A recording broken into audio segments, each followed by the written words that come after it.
Fear sells. Driving for Uber or Lyft or any of the other rideshare services are not exempt from this.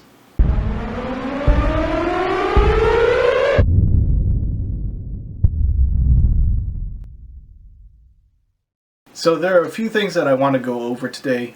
I opened up my news feed that I set for rideshare, and lo and behold, I find that there are a lot of articles talking about Uber releasing the statistics regarding sexual assaults. Now, the news puts the number out there, but doesn't include the fact that these are pretty evenly divided between cases of drivers committing an act against a rider or a rider committing an act against a driver. Now, I pulled up different articles from different sites in an effort to keep it as unbiased as possible. We'll just stick to the facts, because when it comes to an emotional hot button like this, which is a very serious issue, we have to be sure that we don't turn into an outrage mob and start going after people who don't deserve to be. Now, the first article that I pulled up was from The Verge. Uber's first safety report discloses 3,045 sexual assaults and 9 murders in the US last year, an unprecedented data dump on the ride-hailing crime and crashes. Now, as you can see here, it was released December 5th. Now, I don't want to read the entire article, but I do want to cover the first 3 paragraphs and part of the 4th, because I feel like those are the most important parts of this article. Uber, for the first time in its history, has released a comprehensive safety report about its rides in the US, spanning the full length of 2018 and part of 2017.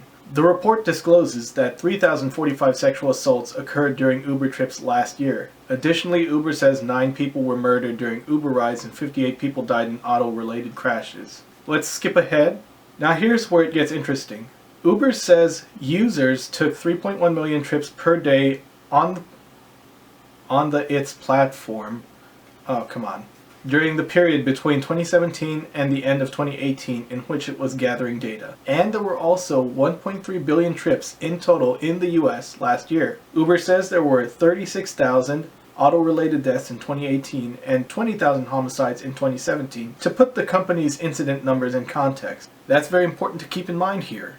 We're going to do the math in a little bit, but I do want to keep continuing on with the article so that we can take a look and see how everyone is interpreting the data on their own. Now here's where it gets down to the actual numbers of the 3,045 reported sexual assault cases in 2018, up from 2,936 in 2017. Uber says 235 were rapes and the remainder were varying levels of assault. A vast majority involved unwanted kissing or groping, Uber says, and it broke down such assaults into 21 categories. Drivers are reporting assaults at roughly the same rate as riders, the report specifies, including across the 5 most serious forms of sexual assault. Now keep this in mind, however, those numbers may be far higher in reality, given sexual assault often goes unreported. Uber's only provided contextual data point in a blog post announcing the safety report findings is that nearly 44% of women in the US have been a victim of sexual violence in their lifetime. Now the article seems pretty straightforward, and it seems like it's keeping in line with presenting the facts. The rest of it goes over historical issues, and at the bottom it does mention that Uber would also start audio recording rides to improve safety.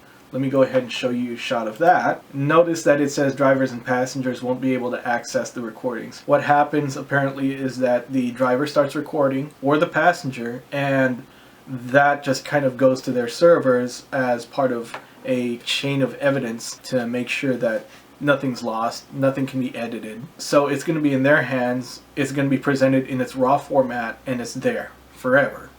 The LA Times also released a story about the new data dump, and it's also pretty straightforward. They do mention that US customers took 1.3 billion trips last year, about 50 people died in Uber collisions in the last 2 years, 9 people were killed in physical assaults last year. Yet here's some more context. Uber drivers reported nearly as many claims of sexual assault as passengers, who made up 56% of the claims. There is little comparable data on assaults in taxis or other transportation systems, and experts have said the attacks are widely underreported. The assault claims reported to Uber range from unwanted kissing to forcible penetration.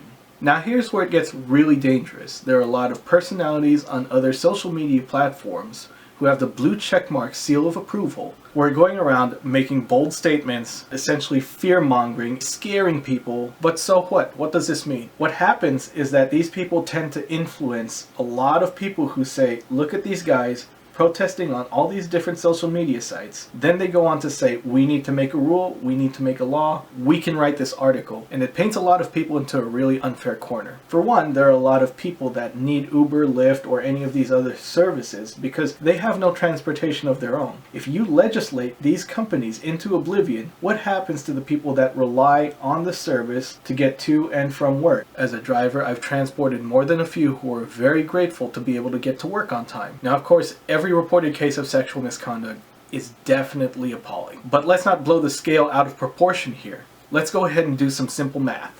Now, if we start with the number 3,045 for the sexual assaults that occurred in 2018, and we divide that by 1.3 billion, we get this 0.000002. Beyond scaring customers of the rideshare services, we can also take a look at this. From Markets Insider, a business-related site, Uber is set to lose $1 billion in market value after it reported 6,000 sexual assault cases. Now here we see some more shifting of numbers. They've combined the years 2017 and 2018 together to get 6,000. To be fair, the report did span those 2 years. However, most articles are highlighting 2018. There's a lot of playing around with the data, and your chances of being assaulted as a driver or a rider are very low. So what does this mean? Most people who utilize or perform this service are people who really need it. These companies who write this stuff do not care about you or your well-being.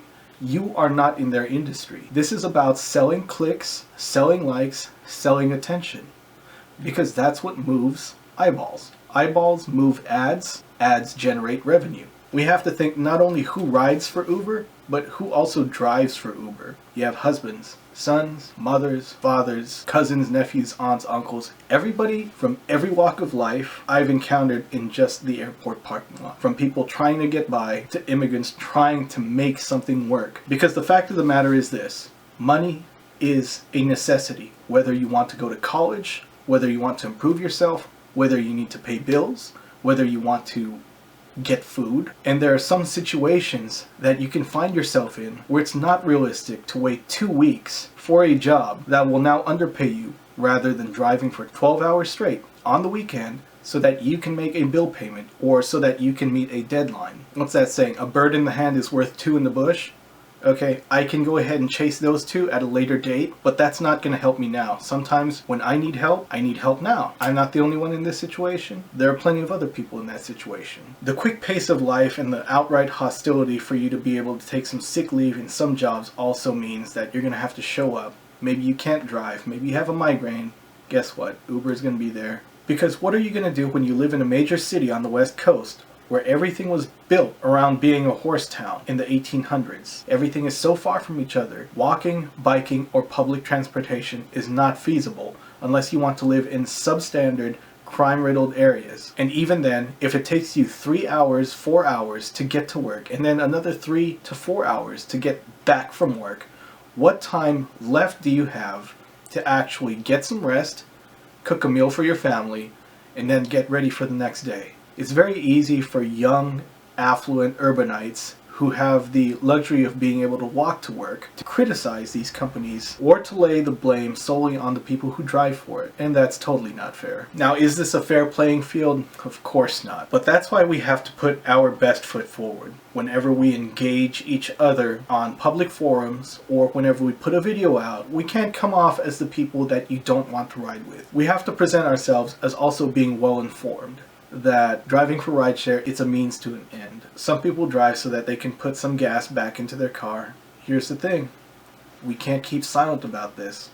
Uber and Lyft, while they might be a company that may not have our best interests at the forefront of their daily operations, they're also providing us with a means to provide for ourselves.